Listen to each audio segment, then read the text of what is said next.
একেবারে শূন্য থেকে 2 মাসের মধ্যে পত্রিকা বের করা, একটা জাতীয় পত্রিকা বের করা প্রায় অসম্ভব ব্যাপার। কিন্তু আমার মনে জোর ছিল যে আল্লাহর রহমত আছে, ইনশাআল্লাহ আল্লাহর রহমত থাকলে এবং আমরা সবাই যদি পরিশ্রম করি তাহলে আমরা পারবো। এবং আমার সহকর্মীদের এই অক্লান্ত পরিশ্রমে এবং আল্লাহর রহমতে সেই অসাধ্য সাধন হয়েছে আলহামদুলিল্লাহ। আর 48 ঘন্টার মধ্যে আমরা বাংলাদেশের জনগণকে আবারও আমার দেশ উপহার দিতে যাচ্ছি ইনশাআল্লাহ। 22 তারিখে রোববার সকালে আপনাদের প্রত্যেকের বাসায় বাসায়, অফিসে, সর্বত্র আমার দেশ পৌঁছে যাবে ইনশাআল্লাহ। এবং আপনারা হয়তো একটু অবাকই হবেন শুনলে যে এত ব্যস্ততার মধ্যেও আমাদের ইউটিউবে যতগুলো কন্টেন্ট হয়েছে এবং ফেসবুকে যতগুলো আপলোড করা হয়েছে, প্রত্যেকটা কমেন্ট আমি নিজে পড়েছি, প্রতিটি কমেন্ট আমি নিজে পড়েছি। তার মানে কত হবে? 10,000, 15,000, আরও বেশি হয়তো হবে, মানে 25,000 কমেন্ট আমি নিজে পড়েছি।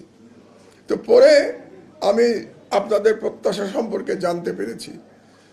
সেই প্রত্যাশা পূরণের আমরা সর্বাত্মক চেষ্টা করব ইনশাআল্লাহ। তবে আপনাদের কাছে একটা মাস সময় চেয়ে রাখছি। একটা মাস আমাদের ভুল ত্রুটিগুলো আপনারা ক্ষমা করে দেবেন। এই একটা মাস আপনারা জানেন, যারা পত্রিকা মাধ্যমে আছেন, যে একটা নতুন পত্রিকা চালু করলে কত রকম ভুল ভ্রান্তি হয়। তো সেই ভুল ভ্রান্তিগুলো আপনারা ক্ষমা করবেন আমাদের। আমরা 1 মাসের মধ্যে আশা করি আপনাদের চাহিদা মতো একটা আমার দেশ আমরা আপনাদেরকে দিতে পারবো। প্রথম উদ্দেশ্য হবে আমাদের সঠিক খবর দেয়া।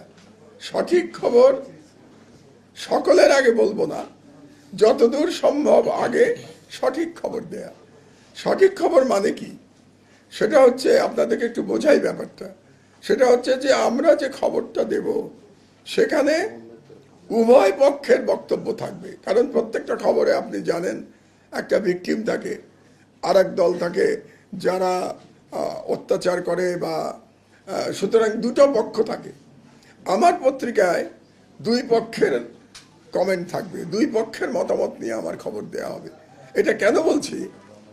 আপনারা জানেন বিগত হাসিনার ফ্যাসিবাদী আমলে তথাকথিত ইসলামী জঙ্গি নিয়ে কি ধরনের প্রচারণা চালানো হয়েছে।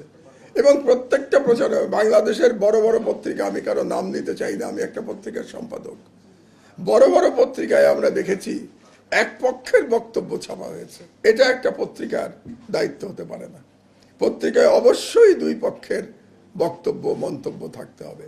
সুতরাং আমি যে সঠিক খবর যেটাকে বলছি, সঠিক খবরের ডেফিনেশন আমার কাছে এই 2 পক্ষের মন্তব্য দিয়ে যে খবর আসবে সেটাই সঠিক খবর।